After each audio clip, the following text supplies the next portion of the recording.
Monday, the 27th of August. Welcome everyone to Business Morning. This is the first business and trading day of the week. I am boosting them up. We welcome our viewers here in Nigeria and around the world. Of course, you already have this on the street. Nigeria's GDP, gross domestic product, slows down to 1.5% in the second quarter of the year, down from 1.95%, nearly 2% we posted in the first 3 months of the year. That's the news already making the headlines as we speak, and you can see the numbers there in bold print. 1.50%. The total products, whatever we produce in percentage terms, down to 1.5%. You can see the nominal GDP to the left-hand corner of the screen. According to the Bureau of Statistics, nominal GDP was 30.69 trillion naira. In real terms, that gives you 16.58 trillion naira. That's it on the far right of your TV screen, as you can see. And of course, you can see a little bit lower down there how we're coming from the recession of the second quarter of 2016. Then we're now above water, but you can see that the growth that we're posting is still very soft. If you look at that fine line there, and you can see the 5 green bags with the Naira symbols there, the heaviest we posted was 2.11% in the fourth quarter of last year. Since then, our GDP is still in the growth trajectory, but getting smaller by the size. Look at the size. We had the biggest in first quarter, 2.11%, fourth quarter 2017, but it's now getting smaller than we were. In fact, this is a little bit smaller, 1.5%, a little bit slightly higher than the third quarter of 2017. That's the big story this morning, and we are swarming all over that as we speak now for the show today, and analysts digesting this for the rest of the week. What's our GDP?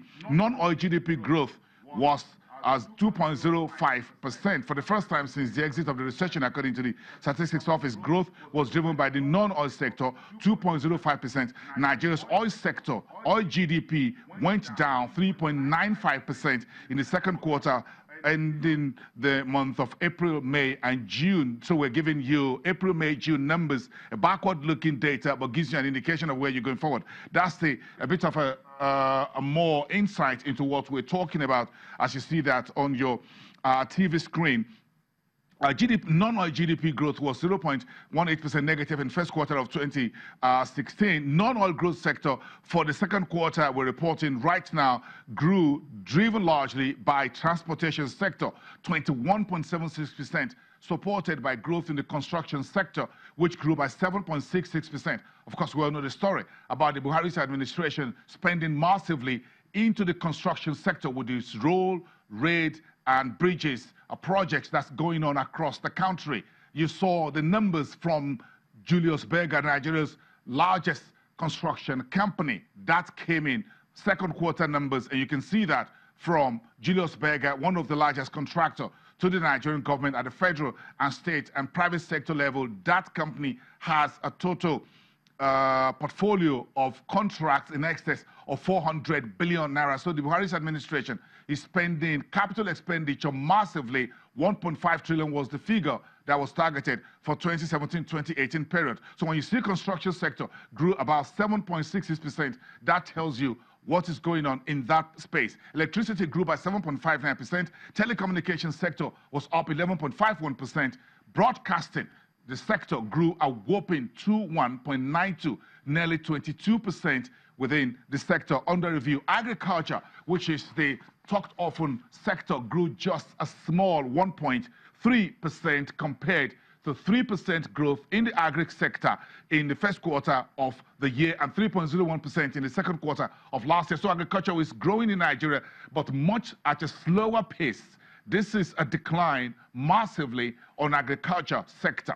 If you look at the services GDP sector, best performance in 9 quarters, 2.12% growth according to the latest data in second quarter, compared to a negative reading of 0.47% in the first quarter of this year and nearly 1% negative reading in the second quarter of last year. Financial and insurance sector, which comprises of banks, pension firms, brokerage firms, everyone in the financial services sector, just 1.28% from 13.30% in first quarter and 0.22% in fourth quarter of last year. So we're looking at all these numbers together today, and we have a lot to talk about. So let's get a bit of a sense of all of this. We'll come back to the GDP numbers later.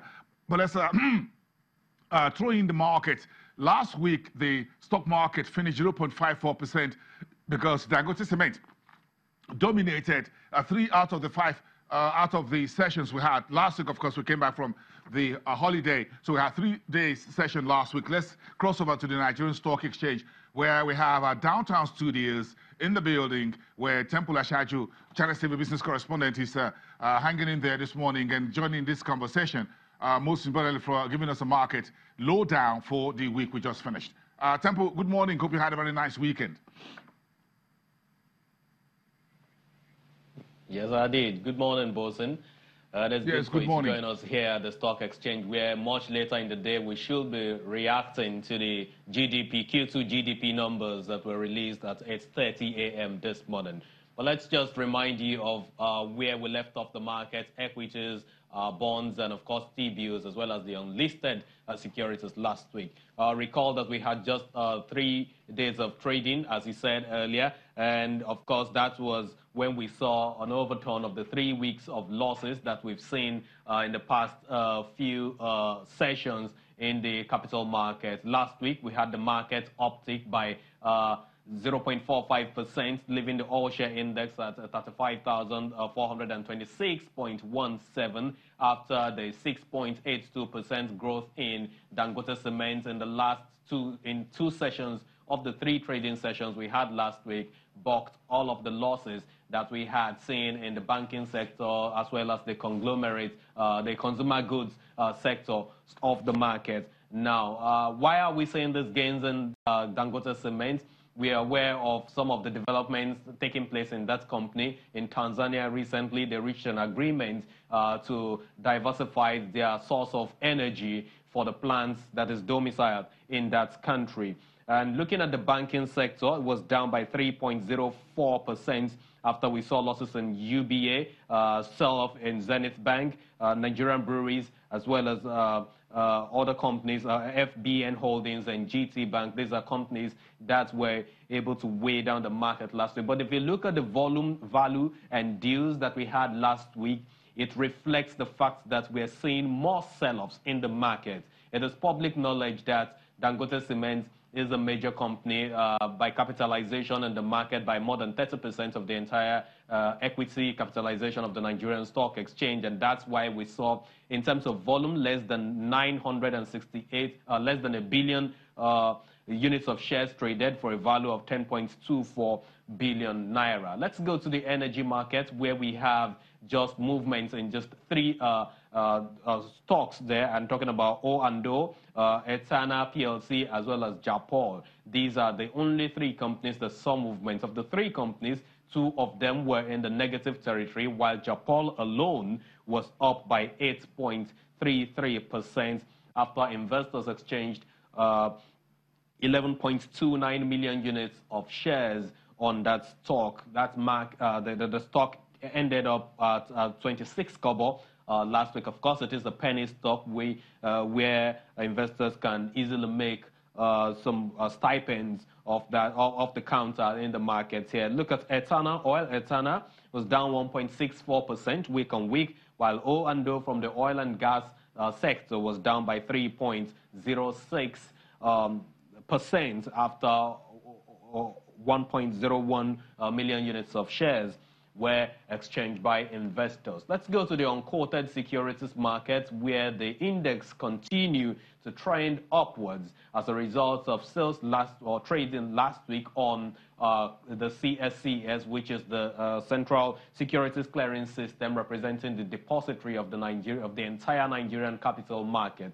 Index was up to 694.78, the value of 470.18 billion naira. Look at the volume, which came closing at 5.98 million. It was up 217%, but with a value of just 65.79 million naira.